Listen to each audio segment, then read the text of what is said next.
Hey everyone, today I'm going to be showing you how to fix a Samsung TV that's not finding your wireless network. So first, simply restart both your TV and your router. So simply make sure to unplug your router for about 60 seconds, then plug it back in and wait until the internet is fully restored. Then simply restart your TV and try scanning for networks again. So once you do that, you can then go to settings, then general, then network. From there, you will then have to select open network settings, then choose wireless and see if your Wi-Fi still appears.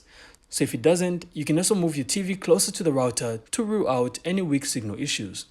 So if the network still doesn't show up, you can also try checking your router settings. So simply make sure the SSID broadcast is enabled and that your router is using a compatible security mode like WPA2. Now guys, you can also try switching between 2.4 GHz and 5 GHz bands if your router supports both. Now finally, simply update your TV software under settings, then support, then software update. So after the update, you can simply restart, then scan again. So that should actually help your Samsung TV detect your wireless network properly again. So I really hope you found this insightful, and if you did, then make sure to leave a like and of course subscribe. Then we'll see you on the next one.